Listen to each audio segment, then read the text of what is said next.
to Daily Power Parsha. Welcome to Daily Power Parsha. Today is Friday, May 14th, and we are going to be studying the last three readings of the Torah portion of Bamidbar. I'm going to pull up this on my end. Give me a moment, please. One second.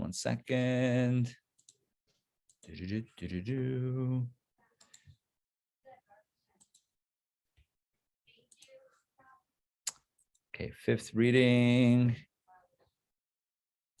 And let's get Zoom going, share screen.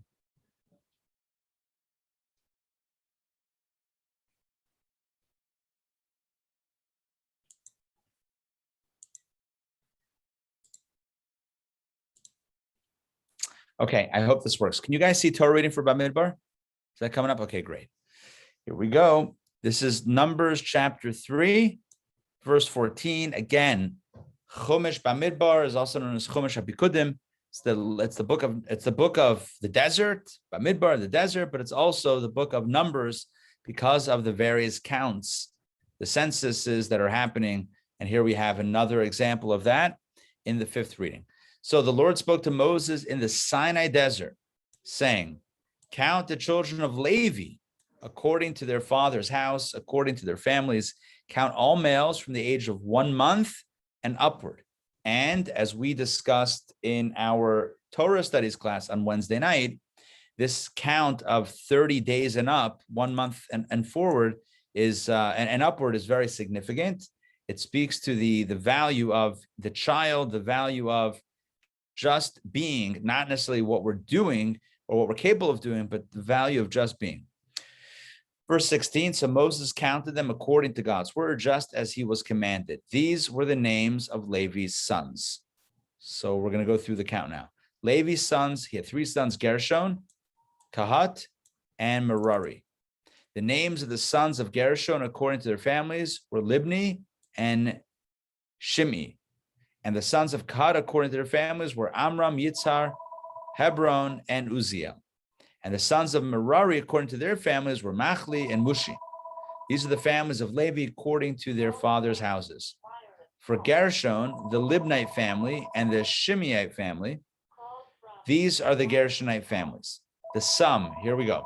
The sum was made according to the number of males from the age of 1 month and upward. The tally amounted to 7,500. Again, this is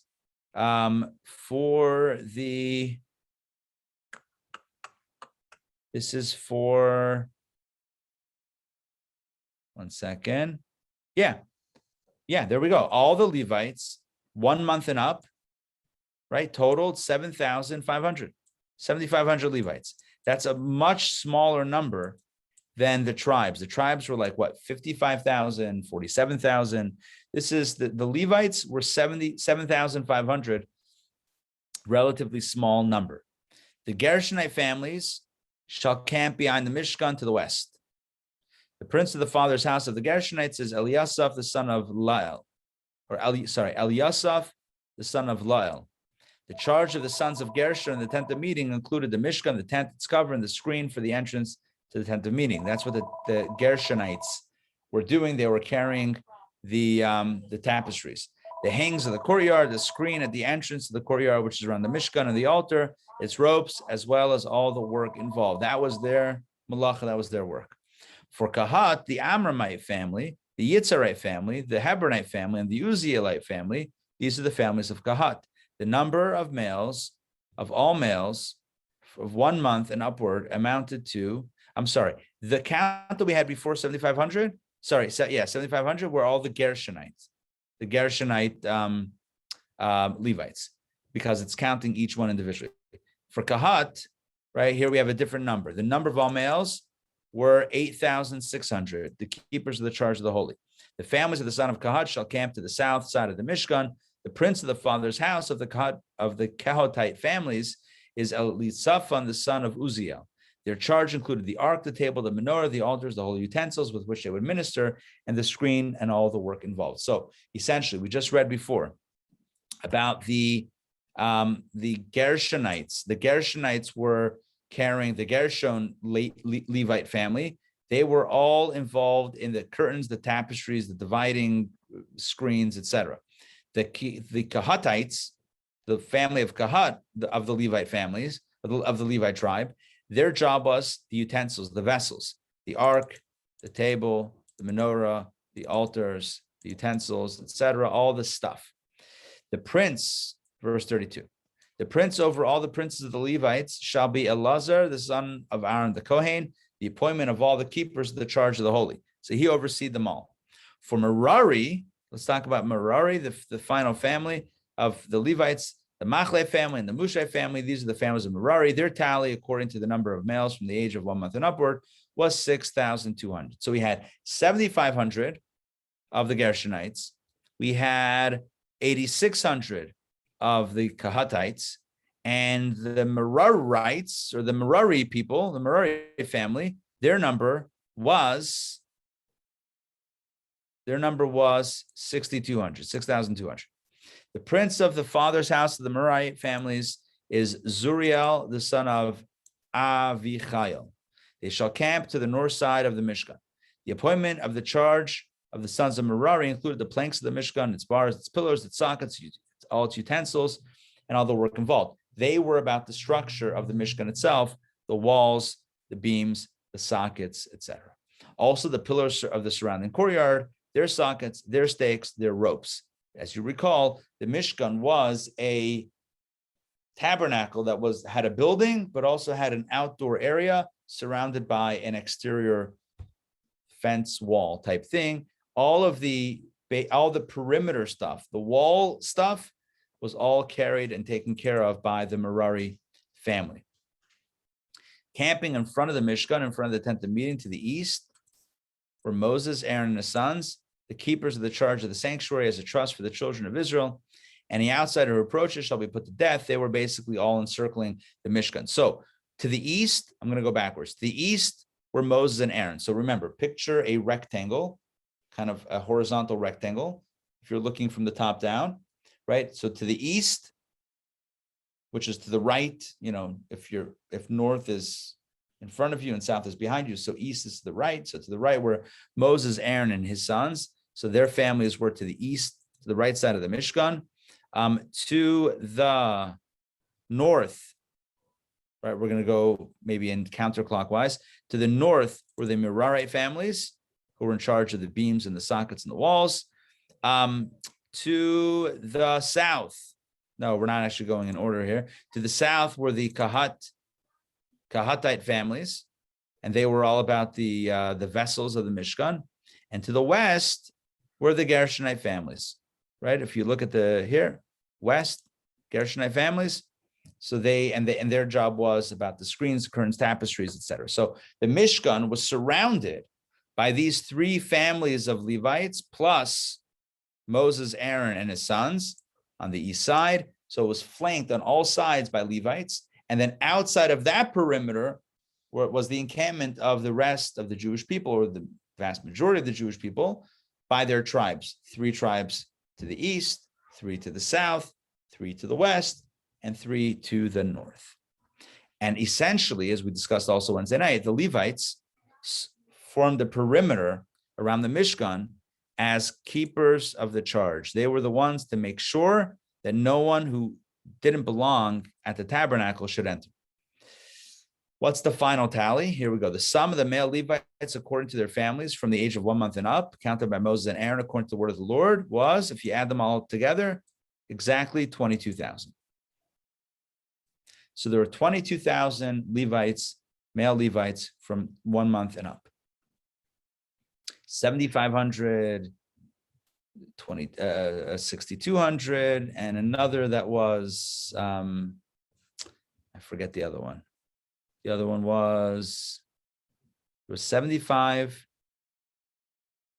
86, and 62. And that should total 22,000. Okay. Makes sense so far? Yes? All right. Let's go to the 6th reading, today's reading. The Lord said to Moses, now that we counted the Levites, now we're going to count every firstborn male, age 1 month and upward, of the children of Israel. Remember, I think I told you maybe Wednesday night, maybe in DBP, I don't remember, but the Levites served in the tabernacle, but really it was the firstborn who were supposed to do that, but they sinned with the golden calf. So God basically yanked the privilege and responsibility away from the firstborn and gave it to the Levites. So now God says to Moses, since the Levites are going to take the place of the firstborn, and we know how many Levites there are, now we have to count the firstborn to make sure it's a 1-for-1 trade. Are you with me on that? Let's see if there's exactly the right number. So count every firstborn male from all the other tribes, age 1 month and upward, of the children of Israel, and take the number of their names. And you shall take the Levites for me, I am the Lord, instead, it's right here, instead of all the firstborns among the children of Israel. Literally, God says, you counted the Levites, now count the firstborn, and I want you to take the Levites instead of the firstborn, and take the Levite animals instead of all the firstborn animals of the children of Israel. So Moses counted every firstborn of Israel as the Lord had commanded him. The firstborn males, aged 1 month and upward, according to the number of names, was perfect, 22,273. So we have a little bit more firstborn than Levites, right? There were 22,000 Levites, but 22,273 firstborn. So that means 273 Jews didn't have a Levite to represent them. Are you with me on that? There's 273 more firstborn than Levites. So God says to Moses the following. The Lord spoke to Moses saying, take the Levites instead of all the firstborn among the children of Israel, and the Levite animals instead of their animals, and the Levites shall be mine, I am the Lord. As for the 273 of the children of Israel who require redemption or in excess of the Levites, so for 22,000 is a 1-for-1 swap. I'll trade you a Levite for a firstborn, but there are 273 firstborn that didn't have a Levite. So what do you do for that? So for those 273 firstborn, you shall take 5 shekels per head, according to the holy shekel, which by the shekels is 20 gerahs. You shall give the money, the 5 times 273. Are you with me on the math here? Pull up a calculator, right? What is the math? 5 times 273 equals 1,365. 1,365. That's what we're doing, right? So that's the amount of shekels that have to be paid. 5 shekels per head times 273. You shall give this money to Aaron and his sons in redemption for the firstborn who are in excess of them. In other words, the extra 273 firstborns that are above and beyond the 22,000 Levites, the money has to be paid to Aaron and his sons. So Moses took the redemption money for those in excess of those redeemed by the Levites. He took the money from the firstborn of the children of Israel, 1,000. I didn't have to do the calculator. 1,365 of the holy shekels. The Torah literally does the math for us, right? 5 shekels times 273 people is 1,365 shekels. Then Moses gave the money of those redeemed to Aaron and his sons in accordance with the word of the Lord, as the Lord had commanded Moses. Now, I can tell you what I think is a really cool interpretation of this. Right? It says that Moses gave the money. It's a lot of money, by the way. 1,365 shekels back in the day. That's decent coin. So it says that Moses gave it to Aaron and his sons in accordance with the word of the Lord, as the Lord had commanded Moses. Isn't that repetitive? It says he did it in accordance with the word of the Lord, as the Lord commanded Moses. That seems to say it twice. Seems redundant. So there's a beautiful commentary that I love that says that he did it per God's command.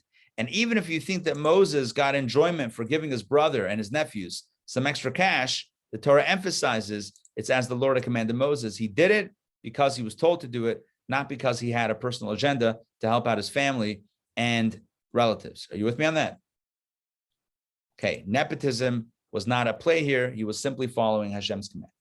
Let's continue with Numbers chapter 4, and this is tomorrow's reading, the 7th reading, the last one of the book of Numbers.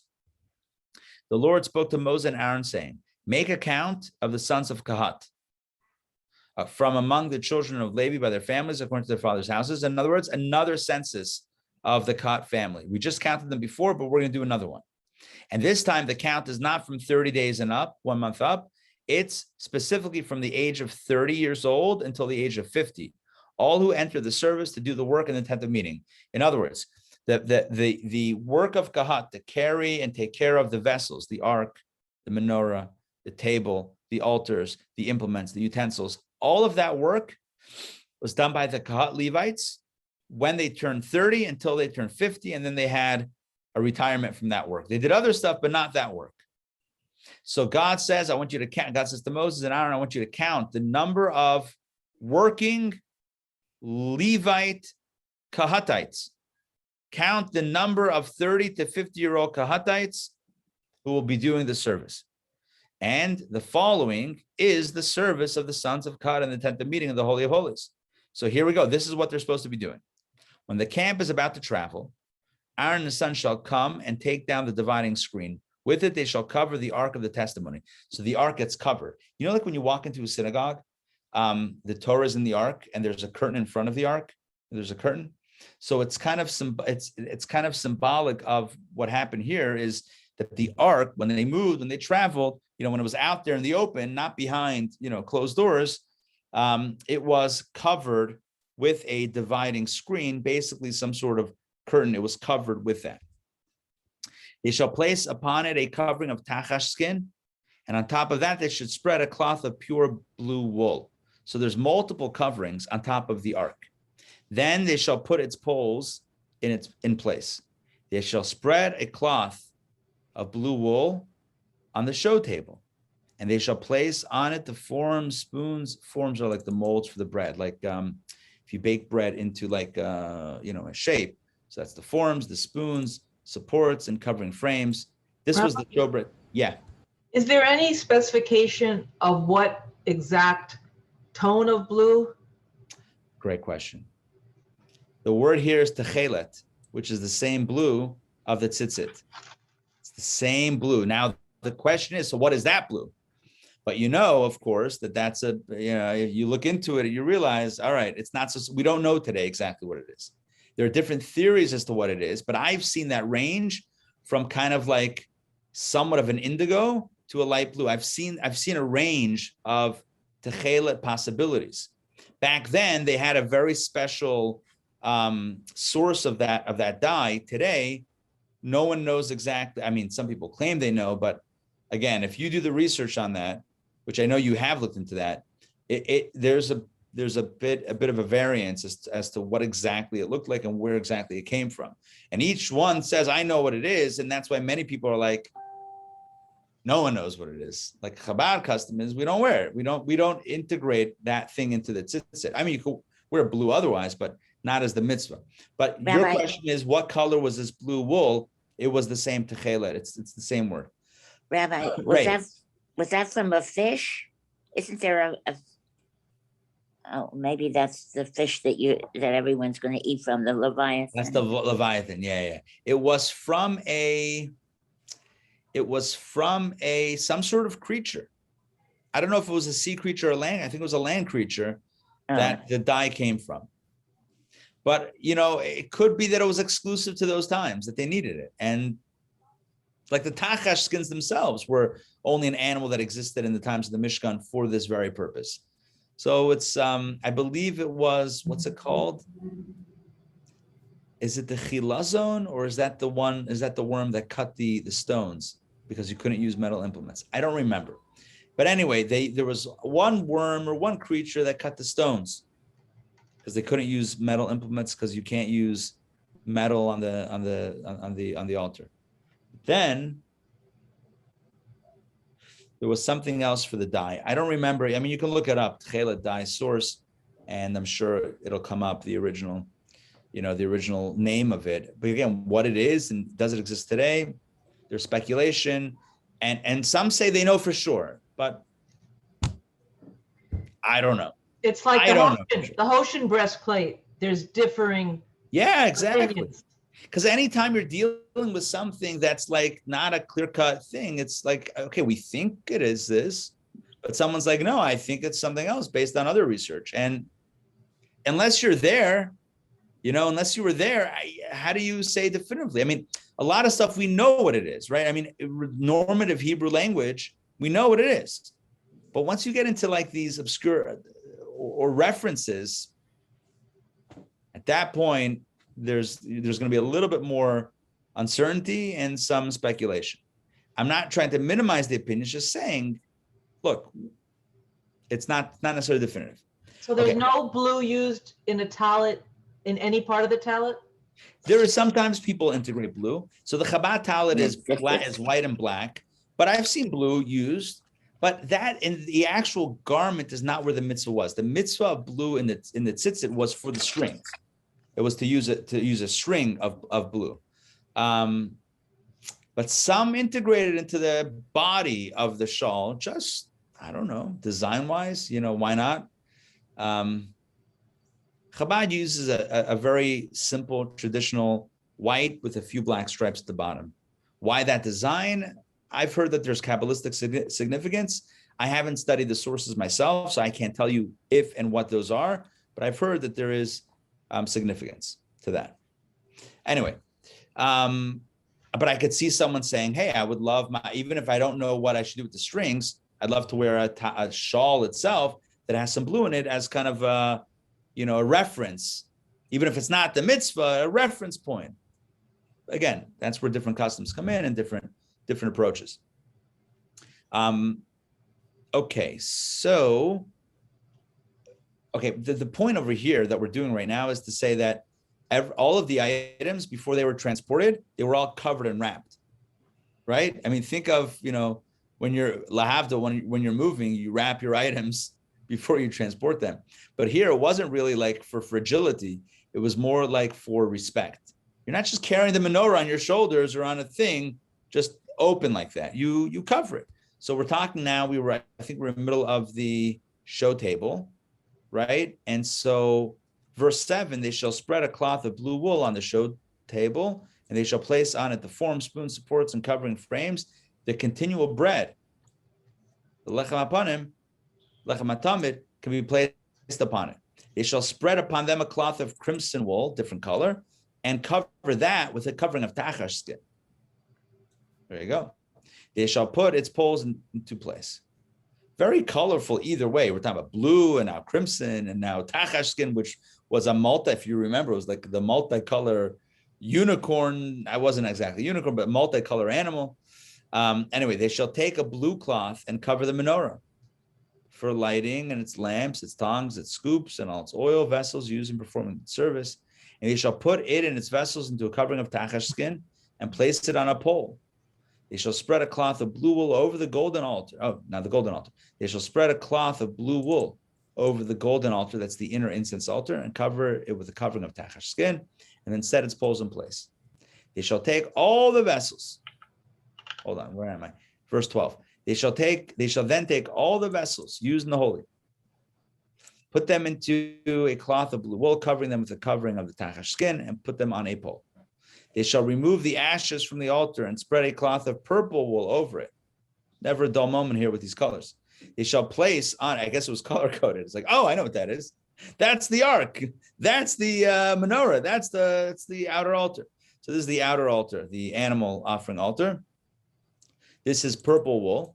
On top of it, they shall place on it all the utensils which they minister upon it, the scoops, the forks, the shovels, and all the basins, all the implements of the altar. They shall then spread over the covering of tachash skin and set its poles into place.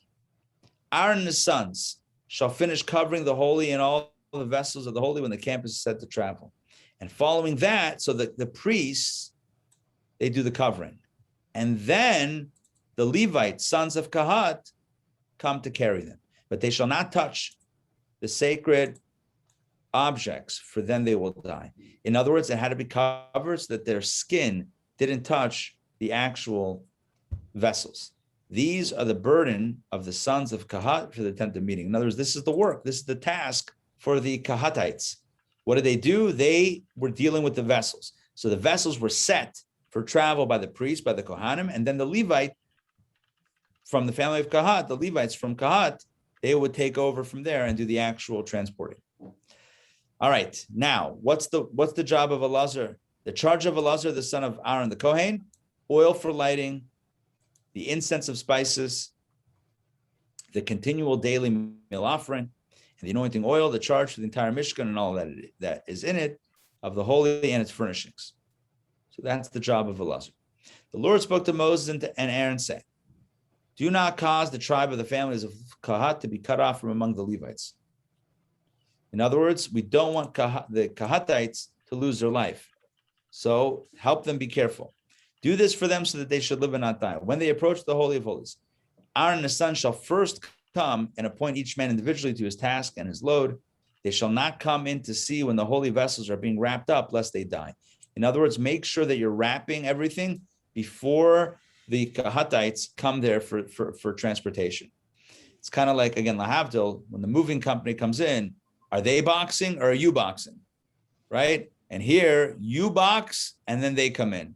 You, the Kohanim, make sure that you boxed everything, you put everything, you wrapped everything up, and then they come in and do it. And God says, make sure that's done, because I don't want the tribe of the families of Kahat to be cut off from among the Levites. I don't want them, their lives to be cut short in any way. Make sure it's being done correctly. So what's the moral of the story? When something is holy, we cover it. When something is precious, we cover it. When something is dear to us, we cover it. It's the idea of modesty. It's the idea of sanctity. It's the idea of discretion, not putting everything out there. Oh, this is the holy thing. Oh, look what it is. We live in a world. I'm giving now a bit of a teaching based on what we've learned today. We live in a world where nothing is sacred. Everything's out there, right? And it's like it feels like a mitzvah that people feel like the more they put about their lives and everything, out there on social media, etc., the more progressive things are. And Judaism says, look, we shouldn't be living lies and, hiding whatever, but something that's sacred, something that's really dear, something that's beautiful, let's say a relationship, for example, a very close relationship, an intimate relationship. You don't need to put everything out there. On the contrary, putting it out there inevitably ends up harming that which was so sacred. And again, I don't have anything or anyone specifically in mind, but it's a trend that we see, that things are put out there and it doesn't end well. It's no one's business. It doesn't end well. It's not the Jewish way. Something is precious, we protect it. It's sacred. There's discretion involved. It's not just flaunted and put out there. It's not the proper way. So the things that are really dear and important, we should be protective of, and always recognize that the blessing, Hashem's blessing, typically rests on things that are done with discretion. The Talmud says that the bracha, the blessing, is found in a davar, in a thing that is concealed from the eye. Something that is a little bit concealed, a little bit hidden, that's where the true blessing can lie. All right, so that's it for the Torah reading of Bamidbar, the opening section or parsha of the book of Numbers. And now, what I want to do is learn some Mishnayot. If you will join me for some Mishnah study in honor of my grandfather, Tzvi Hirsch ben Chaim Yeshayahu HaKohen. May his neshama have an aliyah. May his soul have the merit and the ascent that it needs, deserves, etc. And may our study together indeed be a good merit for my grandfather's memory. Okay, we're talking about the mitzvah of reciting Shema. We spoke about when you do it, how you do it, what you say. Let's talk about some more parameters of the mitzvah of saying Shema. Twice a day, we have a mitzvah in the morning and the evening to say the Shema. It's taken from scripture, from the verses in Torah itself. So let's talk about perhaps exemptions. The Mishnah continues. A groom, a newlywed groom, is exempt from the recitation of Shema on the first night of his marriage, which was generally Wednesday night until Saturday night, if he has not taken action. That's the Mishnah's way. It's a euphemism of saying, and consummated the marriage. In other words, if he's not yet consummated the marriage, then you're exempt from Shema until that happens. Why? As he's preoccupied by concerns related to consummation of the marriage. The Mishnah relates that there was an incident where Rabbi Gamliel married a woman and recited Shema even the first night. His students said to him, didn't our teacher teach us, didn't you teach us that a groom is exempt from the recitation of Shema the first night? He answered them, nevertheless, I'm not listening to you to refrain from reciting Shema, and in doing so preclude myself from the acceptance of the yoke of the kingdom of heaven for even one moment. So again, a groom is exempt the first night of marriage, the first night of the wedding night, from saying Shema, but as Rabbi Gamliel in the story demonstrated, although he was exempt, but nothing was stopping him from doing it, right? He was going to find a way to get Shema in amidst everything else that he was otherwise preoccupied with. Makes sense? Yes, we don't have to go into details, right? It makes sense. Okay, the Mishnah, again, you see here an example of the Mishnah speaking about a topic, but doing so in a sensitive way. It doesn't like get detailed, speak in very detailed language. Everyone knows what it's talking about. It's the wedding night, and it says, you're involved in other things. Shema doesn't have to happen. But you know what? This rabbi made sure Shema happened nonetheless. Okay. Mishnah number 6.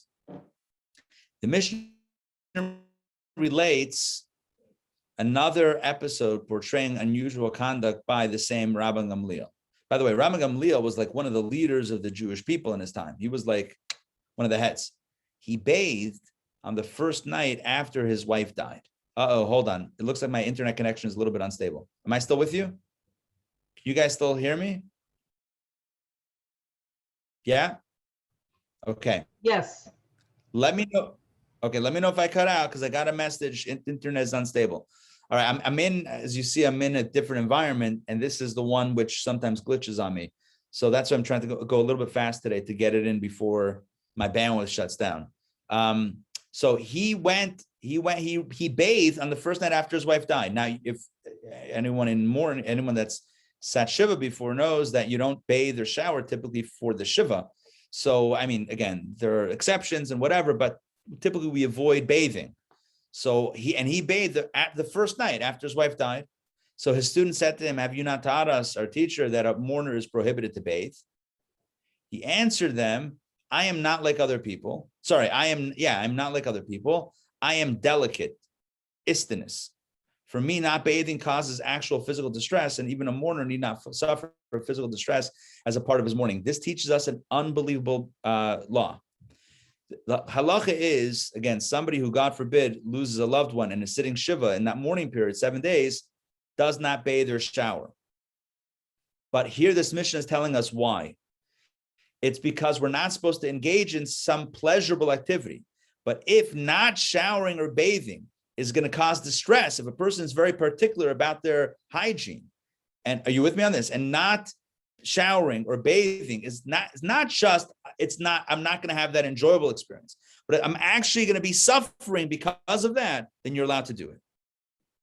So here we have an important caveat to the rule of not bathing during Shiva. Yes, but an istinus, someone who needs it, is permitted. We're not supposed to heap more distress on the mourner by saying you can't if you really need to. Okay. So again, this is halacha, Jewish law, with understanding the spirit of the law. It's not just, unthinking. Another exceptional incident is related. And when Rabbi Gamliel's servant, I don't like the word slave, when his servant Tavi, by the way, Tavi was a scholar. He would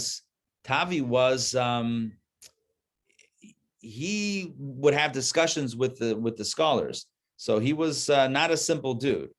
I don't believe he was Jewish, but he was very learned because he was in Rabbi Gamliel's house.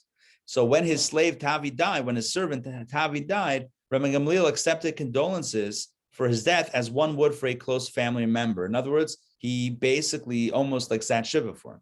His student said to him, have you not taught us, our teacher, that one does not accept condolences for the death of a servant? Rabbi Gamliel said to his servants, my servant Tavi is not like all the rest of the servants. He was virtuous, and it is appropriate to accord in the same respect accorded to a family member. Okay? Again, exceptions to the rule, which tells us about the nature of halacha, that halacha is not monolithic. Halacha is always working with the person, and the circumstances. Never one size fits all when it comes to Jewish law. Very, very, it's never happens like that. It's very important, by the way, for a Rav, not see the rabbis, and then there's what we call a Rav. A rabbi is someone who's, knowledgeable in Jewish law and Jewish whatever. But a Rav is somebody who actually issues rulings, for the community. So a Rav has to know not just the law, but it has to have a good understanding of people, because based on people, the law could be modified. Not that the law changes, but the law is only set in a certain context. You have to know what the law is. Like, for example, not bathing during Shiva, during the morning period. A person could learn that and say, oh, it's absolute. That's what his students thought.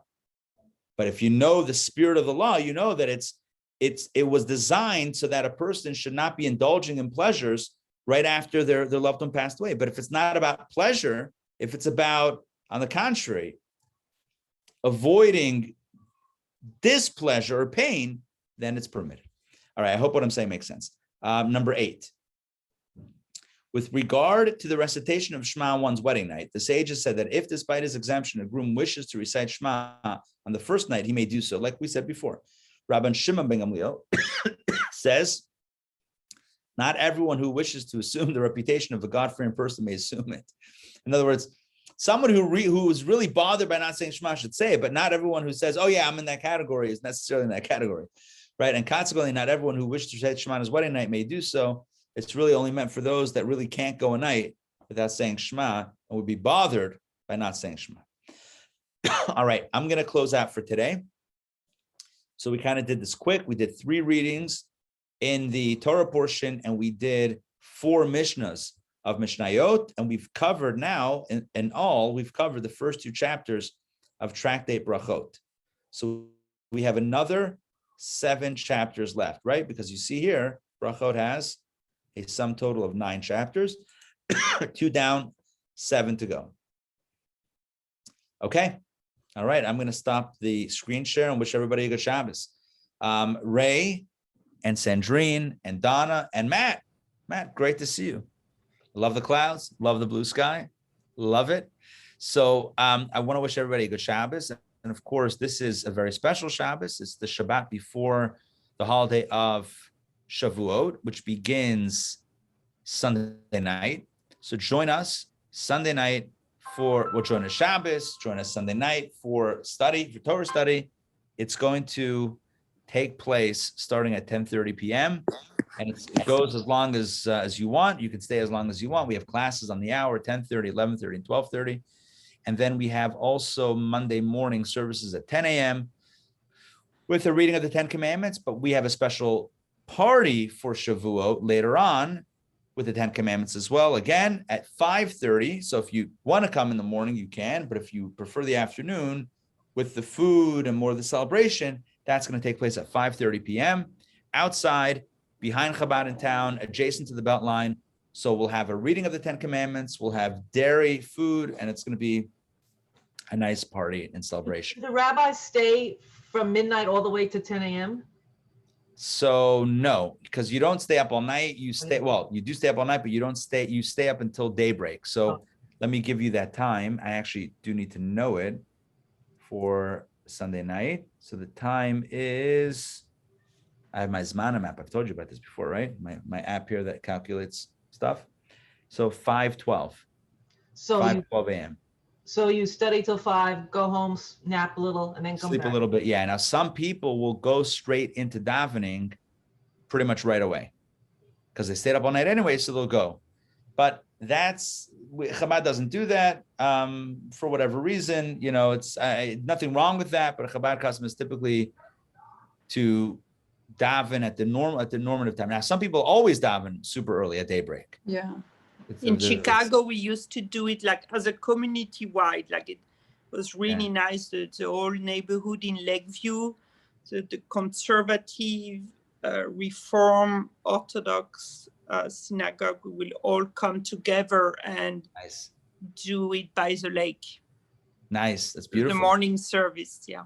It's beautiful. And I'll tell you, I had over Pesach, we were in Florida, in Orlando, and across the street from us, there was a minyan called the Vasikin minyan. It was that early morning minyan. And there's something really beautiful about davening first thing in the morning, with the sunrise.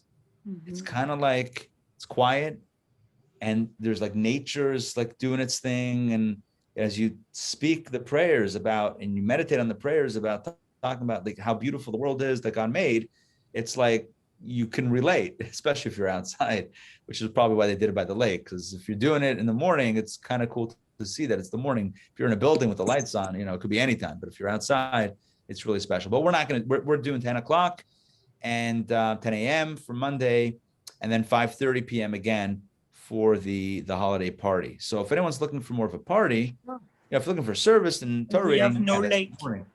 Huh? No lake. We have right. no lake. You have a bell line though. You have a bell line. Bell line, yeah. Yeah. Nice. Prayer by the bell line is always cool. But either way, we have a few things Monday, and then Tuesday again. We just have the morning service 10 a.m. and there's Yizkar, which is the memorial prayer that takes place on Monday about probably 11 o'clock, 11:15, somewhere around there will be Yizkar in the morning. All right, I think that's it. I'm looking here on my wife's desk at her school. This looks like a kid's depiction of Mount Sinai or maybe a red brick house, actually. No, probably a red brick house. And I'm just, Shavuos is on my brain, but I see grass and I see a house and I see sky and clouds. Matt, this looks like your sky and clouds that I was seeing before. Sun in the corner. I used to make my son like that. I know. Me too. Cute. Always. This is like a clay little balls that are smushed down. So it's kind of cool. Nice. I hope I didn't mess that up just now. Did I? Was that me? One of your kids? I have no idea, but I hope I see there's a squish mark. I hope that wasn't me. Anyway, I'm just gonna put this down and figure that out. Now later. it's on YouTube. Now it's forever. Yeah, it's YouTube, SoundCloud, the whole deal. There's basically no way that I can deny it at this point because the trail of evidence is just absolutely certain. It's the rabbi picked it up and smushed it. No, I'm kidding. I don't know if I smushed it. It's not. No, I don't think it's smushable. It's actually pretty dry. Anyway, friends, have a good Shabbos. Lots of blessings, and let's prepare for receiving the Torah once again. 3,333 years. Let's get ourselves ready spiritually. Practically, get you ready for cheesecake and ice cream and coffee and all the dairy fun. All right, good Shabbos, lots of blessings. We'll see you guys soon. Good Shabbos. Take care, everybody. Thank you. Hi, Ray, Donna, and Matt. Take care, guys. See you.